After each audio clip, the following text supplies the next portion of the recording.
Hi అండి అందరికీ welcome back to my channel. నేను మీ శైలక్ష్మి. అందరూ ఎలా ఉన్నారు, బాగున్నారా?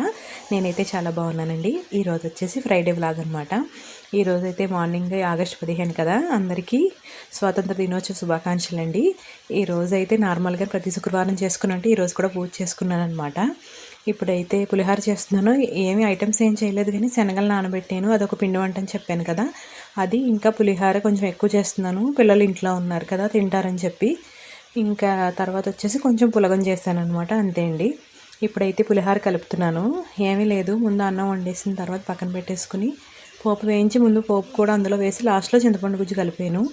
అంటే పోపులో కూడా చింతపండు గుజ్జు ఉడికించేస్తే పోపులన్నీ మెత్తగా అయిపోతాయి, అదో టేస్ట్ కదా. పిల్లలు ఇష్టంగా తినాలంటే కొంచెం కరకరలాడుతూ ఉంటే పోపు బాగుంటుందని అలా చేశాను. ఇంకా తర్వాత అయితే ఈ పులగం ఇది, కాకపోతే కొంచెం పసుపు ఎక్కువ పడిపోయింది. నేను వాడేది చాయ్ పసుపు అని చెప్పాను కదండి, కస్తూరి పసుపు అని. అదేంటంటే కొంచెం కలర్ ఎక్కువగా వస్తుంది అనమాట, అందువల్ల కొంచెం కలర్ ఎక్కువైంది. ఇదైతే మా వారు తెచ్చారనమాట. పువ్వులు బాగున్నాయి కదండి, ప్రతి వారం కూడా బాగా తెస్తున్నారు. నాకు చాలా హ్యాపీగా అనిపించింది. పువ్వులు అమ్మవారికి మెయిన్ పువ్వులే కదా అందం వచ్చేది, తామర పువ్వులు. అందుకే అండి. ఇప్పుడైతే వాటర్లో పెట్టాను, అవేం పెద్ద విడవ కానీ వాడిపోకుండా ఉంటాయని. ఇప్పుడైతే ఇంకా దేవుడి దగ్గరికి అన్నీ సర్దుకుంటున్నానండి, పులిహార కలిపేసి మిగతావి సర్దుకుంటున్నాను అనమాట. పువ్వులు అయితే ఇక చామంతి పూలు కూడా ఈసారి ఎక్కువే తెచ్చారు ఈ వారం.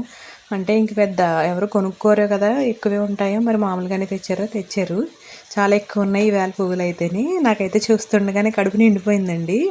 పూజకి బాగుంటుంది కదా, అమ్మవారికి దండ తెప్పించాను వేయడానికి అని చెప్పి. ఇప్పుడైతే మిగతా సర్దుకుంటున్నాను. ఎలాగ మా పెరట్లో ఏంటివి ఎర్రమందారాలు ఉంటాయి కదండి, అవి ఇవి కలిపి ఇంక అన్నీ చేయొచ్చని.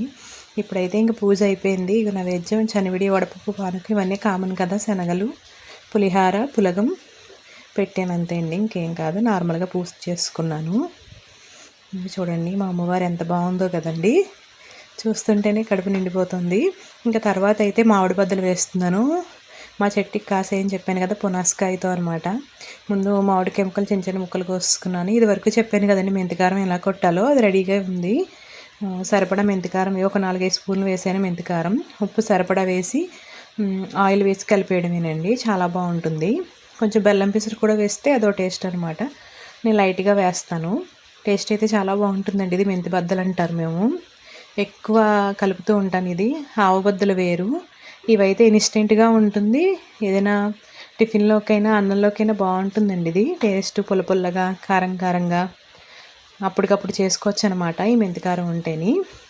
నా వీడియోస్ నచ్చితే లైక్ చేయండి, షేర్ చేయండి, సబ్స్క్రైబ్ చేయడం మాత్రం మర్చిపోకండి. ఇప్పుడైతే ఇగో కలుపుతున్నాను, మొత్తం అన్నీ వేసేసాను. వేసిన తర్వాత సరిపడా చూసుకుని కలుపుతున్నాను. కాయ పుల్లగా ఉంటుంది కాబట్టి ఎక్కువ కారమే పెట్టింది మెంతికారం. నార్మల్గా అయితే అంత పట్టదు. ఈ పునాసకాయలు కదండి, చాలా పులుపు ఉంటాయి అన్నమాట. ఇంకా లైట్గా బెల్లం పొడి వేసాను, ఎక్కువ కాదు, కొద్దిగా. అంటే బెల్లం పొడి వేయడం వల్ల ఏంటంటే ఆ పులుపుని కారాన్ని బాగా మ్యాచ్ చేస్తుంది కదా, సరిపడా అవుతుందని. లాస్ట్లో చిన్న చిన్న పచ్చిమిరపకాయ చీరికలు కూడా వేసాను, బాగుంటుందని. Thank you.